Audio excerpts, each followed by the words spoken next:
നമസ്കാരം. കോട്ടയത്ത് നടന്ന നഴ്സിംഗ് കോളേജ് റാഗിങ്ങിൽ പ്രിൻസിപ്പലിനെയും അസിസ്റ്റന്റ് പ്രൊഫസറെയും സസ്പെൻഡ് ചെയ്തിട്ടുണ്ട്. കോട്ടയം സർക്കാർ നഴ്സിംഗ് കോളേജിൽ നടന്ന റാഗിങ്ങുമായി ബന്ധപ്പെട്ട് റാഗിങ് തടയുന്നതിലും ഇടപെടുന്നതിലും വീഴ്ച പറ്റിയിട്ടുണ്ടെന്ന് അന്വേഷണ വിധേയമായി കണ്ടെത്തിയതിന്റെ അടിസ്ഥാനത്തിലാണ് ഇപ്പോൾ പ്രിൻസിപ്പലിനെയും അസിസ്റ്റന്റ് പ്രൊഫസറെയും ഇപ്പോൾ സസ്പെൻഡ് ചെയ്തിരിക്കുന്നത്. Principal professor Sulekha AT, assistant warden ചുമതലയുള്ള assistant professor Ajeesh P Mani എന്നിവരെയാണ് അന്വേഷണ വിധേയമായി ഇപ്പോൾ സസ്പെൻഡ് ചെയ്തിരിക്കുന്നത്.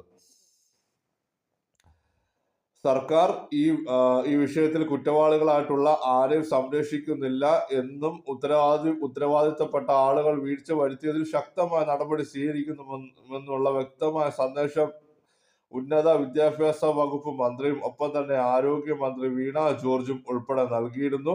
അതിന്റെ ഒരു തുടർ നടപടി എന്ന നിലയിൽ തന്നെയാണ് ഈ നടപടിയെ നമ്മൾ നോക്കിക്കാണേണ്ടത്.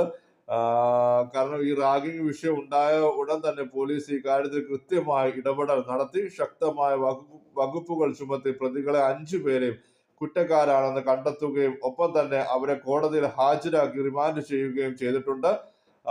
ഒപ്പം സമാന്തരമായ രീതിയിൽ ആരോഗ്യ മെഡിക്കൽ വിദ്യാഭ്യാസ വകുപ്പ് ഡയറക്ടർ നടത്തിയ ഒരു സമാന്തരമായ അന്വേഷണം ഉണ്ടായിരുന്നു. ആരോഗ്യ വകുപ്പ് മന്ത്രി വീണ ജോർജിന്റെ നിർദ്ദേശത്തെ തുടർന്നാണ് ഇത്തരത്തിലൊരു സമാന്തരമായ അന്വേഷണം നടത്തിയത്. ഈ അന്വേഷണത്തിലാണ് ഉത്തരവാദിത്തപ്പെട്ടവർ, അതായത് നഴ്സിംഗ് കോളേജിലെ പ്രിൻസിപ്പളും അസിസ്റ്റന്റ് പ്രൊഫസറും വാർഡനും ഉൾപ്പെടെയുള്ള ആളുകൾ, ഹൗസ് കീപ്പറും സെക്യൂരിറ്റി ഉൾപ്പെടെയുള്ള ആളുകൾ ഗുരുതരമായ വീഴ്ച വരുത്തി എന്നുള്ളതാണ് കണ്ടെത്തൽ ഉണ്ടായിട്ടുള്ളത്. Principal professor Sulekha AT, assistant warden ചുമതലയുള്ള assistant professor Ajeesh P Mani, ഒപ്പം തന്നെ ഹൗസ് കീപ്പർ സെക്യൂരിറ്റി എന്നിവരെയാണ് അടിയന്തരമായി നീക്കം ചെയ്തിരിക്കുന്നത്.